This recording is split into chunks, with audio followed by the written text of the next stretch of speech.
네, 안녕하세요. 주식은 역시 기리기리세 기리씨입니다. 안녕하세요, 기림들. 자, 오늘 증시는 예상보다 강한 모습을 나타내고 있습니다. 원래 이번 주에는 FOMC도 있고 그 다음에 이제 큰 기업들의 실적 발표가 있기 때문에 아마도 눈치 보기가 나오지 않겠니? 이런 예상이 많았거든요. 그런데 오늘은 장 중반에는 살짝 빠지는가 싶더니 또다시 오르는 모습을 현재 나타내고 있습니다. 어떠한 뉴스가 있는지 확인해보도록 할게요. 같이 공부하시죠. 렛츠 기릿!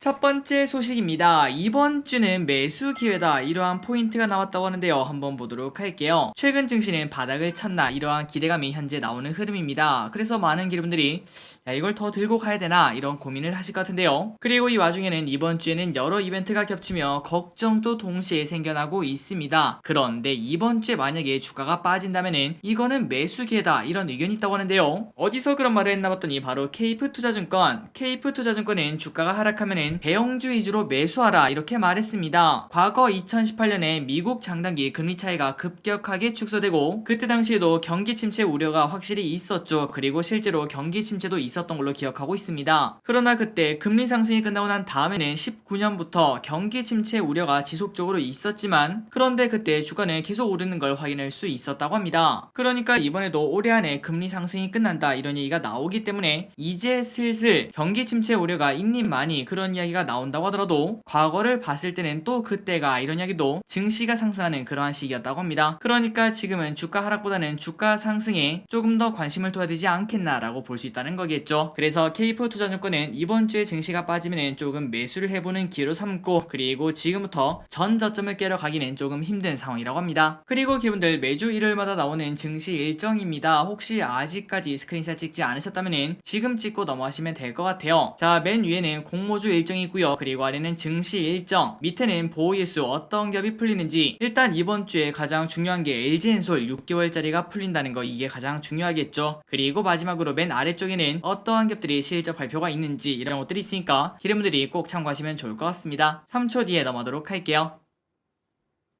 방금 전에 봤던 그 내용 조금만 더 이어서 보도록 하겠습니다. LG엔솔의 보예수가 27일 단 이틀 뒤에 풀립니다. 그리고 그때 풀리는 금액도 당연히 많은데요. 무려 4조 원이나 풀린다고 하니까 공모가가 30만 원인 LG엔솔은 38만 7천 원이라는 금액은 조금 부담이 될 수 있다고 볼 수 있겠죠. 그래서 그런 영향인지 최근 들어 슬금슬금 주가가 빠지는 흐름을 나타내고 있으며 오늘 또 선반영으로 하락했다가 조금 회복을 하는 건지 장 초반에는 나쁜 흐름을 나타내다가 오늘 증시가 조금 좋은 흐름을 나타내면서 일단은 빨간색으로 전하는 걸 확인할 수 있습니다. 그러니 여러분들이 LG엔솔의 매수 매도를 고민하신다면은 이번 보호예수 때 어떤 흐름이 나타날지 그런 것들도 예측을 해보시면 좋을 것 같습니다.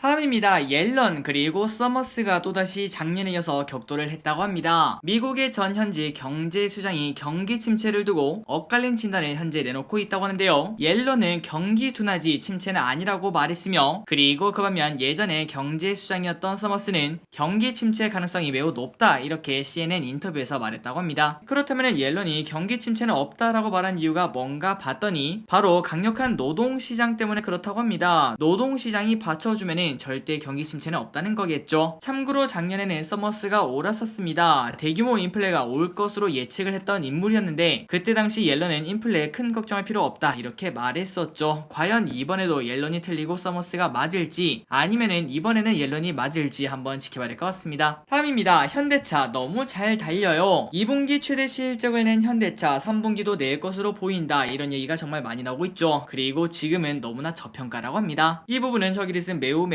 공감을 하고 있습니다. 지난주 금요일에도 여기에 관련된 시각 같이 공부를 해봤었죠. 그리고 중요한 거는 성장이 더욱더 지속되고 있다는 건데요. 현대차의 전기차 침투율이 계속 높아지고 있고 그리고 테슬라랑 가격 차이가 너무나 나다 보니까 전기차를 사려고 하는 오너분들이 전부 다 1억이 넘는 차를 사기는 쉽지 않다고 볼 수 있겠죠. 그 사이를 현대차가 잘 노릴 거라고 볼 수 있습니다. 그리고 현대기아만 아니라 현대모비스도 같이 공부할 만한 그런 기업이라고 합니다. 경기 침체 걱정 안 해서 실적이 잘 나오는 기업들은 평소보다 2배 더 매력적이라고 볼 수 있겠죠. 꼭꼭꼭 자동차 관련주 공부하시기 바랍니다. 이어서 보도록 하겠습니다. 차도 너무 잘 팔린다고 합니다. 자, 그랜저의 완전 변경 모델 7세대 그랜저가 올해 4분기에 출시가 되지 않겠나 라는 예상이 나온다고 합니다. 이미 이 차를 사겠다는 소비자가 벌써 3만 명을 넘었다고 하는데요. 그런데 이걸 보고 살짝 궁금했습니다.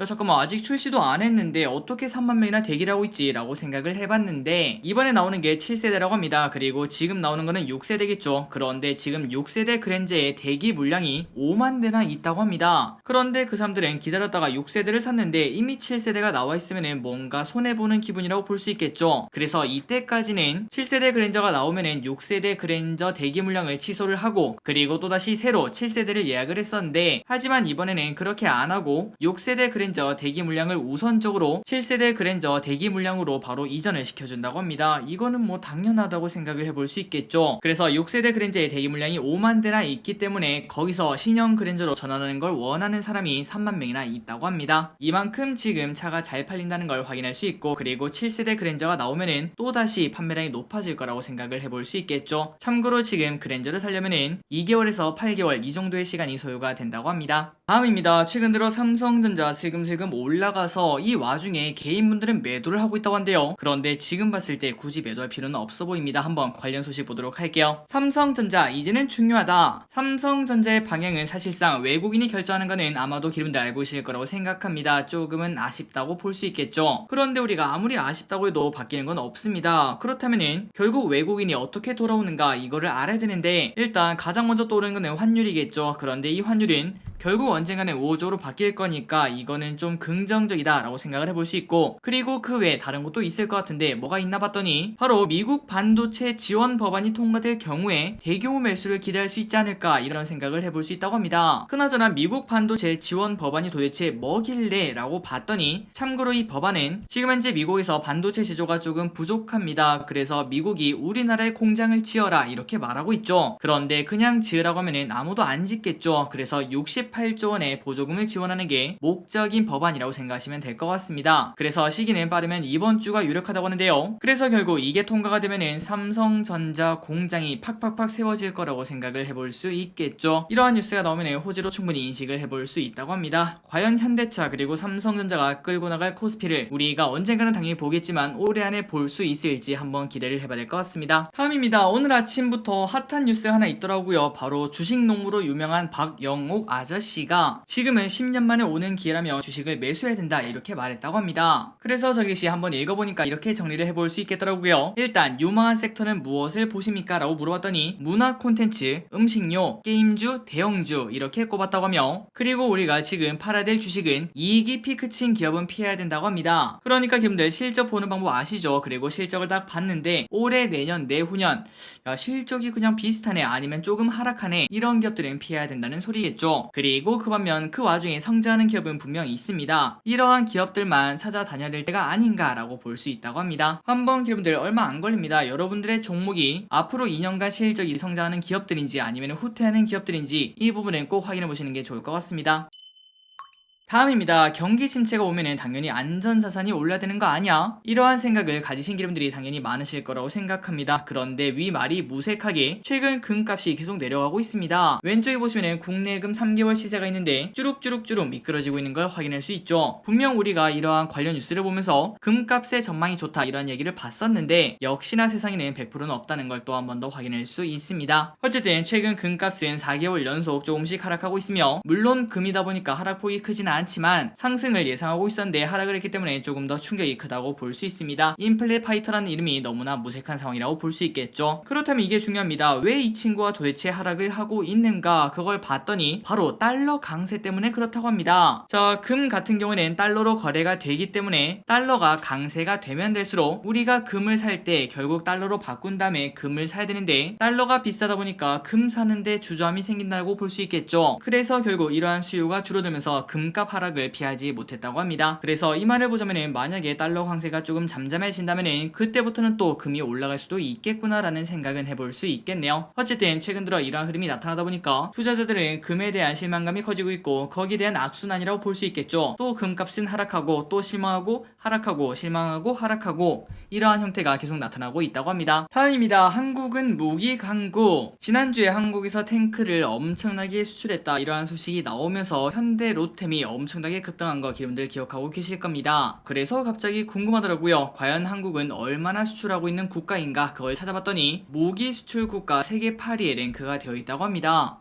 이 정도면은 그래도 우리나라 선방을 하고 있다라고 생각을 해볼 수 있겠죠. 전 세계에 정말 많은 나라가 있는데 우리나라가 무기를 수출하는 규모가 무려 세계 8위라고 합니다. 그리고 지금부터 지난 5년간 수출한 무기가 직전 5년간 수출한 무기 대비 176%나 증가했다고 하는데요. 그러니까 가면 갈수록 우리나라 무기가 인정을 받고 있다라고 볼 수 있고, 그리고 이렇게 수출 무기가 증가하다 보니까 12년에서 16년에는 전 세계 비중이 1%밖에 안 됐는데 17년에서 21년에는 전 세계 무기 수출 비중이 무려 2.8%까지 성장을 했다고 합니다. 그나저나 세계 8인데 2.8%밖에 안 되나라는 생각은 해볼 수 있지만, 그런데 그 이유는 바로 1등이 미국 39%고 그리고 2위는 러시아 19%이기 때문에 이 두 녀석이 거의 대부분 해먹고 있다고 볼 수 있겠죠. 이 와중에 2.8%도 대단하다고 볼 수 있습니다. 그러니 여러분들이 지금 딱 보시다시피 지금 현재 무기 수출이 계속 늘어나고 있는 걸 확인할 수 있고, 그렇다면 방산기업 매출도 성장할 수밖에 없겠죠. 역대 최고 실적인 100억 달러 수출액 달성이 전망되고 있다고 합니다. 지속적으로 저기는 우주항공과 그 다음에 방산, 여기는 계속 공부할 필요가 있다고 생각합니다. 다음입니다. 결국 원숭이 도창 비상사태 선언. WHO가 결국 원숭이 도창에 대해서 공중보건 비상사태를 선언했습니다. 그러니까 코로나19랑 동일한 급이다 이렇게 볼 수 있다는 거겠죠. 그리고 얼마 전에 코로나 때문에 조금 WHO가 많은 욕을 먹었기 때문에 이번에는 조금 빠르게 대응을 해서 과오를 반복하지 않겠다 이러한 목적도 현재 보인다고 합니다. 그런데 그 와중에 조금 삐걱거림은 있었다고 하는데요. 위원이 15명이 있었는데 그 중에 9명이 부정적 입장을 표현을 했다고 합니다. 그런데도 비상사태를 선언했기 때문에 전례 없는 일이다 이러한 지적도 이어지고 있다고 합니다. 그나저나 원숭이 도창 확진자가 얼마나 많아졌나 봤더니 22일 기준 전 세계 74개국에서 16,800명이 확진이 되었으며, 한편 미국 CDC는 어떻게 전염이 되는지 밝혔는데 오염된 옷, 침구, 그리고 호흡기 분비물 이런 것들을 통해서 감염이 될 수 있다고 밝혔다고 합니다. 다음입니다. 주식 채권, 치아라. 예금의 시대가 왔습니다. 시중은행이 3% 이상의 상품을 쏟아내자 뭐라고 원금 보장이 되는데 3%의 수익률을 준다고 이렇게 말하면서 20일 만에 무려 20조 원이 빨려 들어간 걸 확인할 수 있다고 합니다. 시장 상황이 안 좋은 이 와중에 안전한 예금으로 가는 사람이 많아지는 거라고 생각을 해볼 수 있는데요. 그리고 저기 또 당연히 이렇게 금리가 높아질 때는 예금 적금을 하는 게 좋은 투자라고 생각을 하고 있습니다. 그리고 금리는 지속적으로 상승할 것을 예상할 수 있기 때문에 아마도 4%대 예금도 볼 수 있지 않을까라는 생각 해볼 수 있겠네요. 다음입니다. 정말 다행이라고 생각을 해볼 수 있겠죠. LNF 공장에 불이 났다고 하는데 큰 화재는 아니라고 합니다. 어제 저녁 대구에 있는 LNF 공장에서 불이 났다 이런 소식이 나왔습니다. 그래서 걱정이 많았지만 LNF가 바로 공시를 했다고 하네요. 대구 2차전지 공장 큰 불 관련 보도에 대해서 화재에 따른 생산 설비 피해는 없으며 정상 가동이 가능한 상태라고 공시를 했다고 합니다. 그러니까 너무 걱정할 필요가 없다는 거겠죠. 그리고 화재가 난 곳이 생산 라인이 아니라 쓰레기 처리장이기 때문에 장중에는 조금은 하락하는가 싶더니 다시 또 슬금슬금 올라서 빨간불을 켜고 있는 걸 확인할 수 있습니다.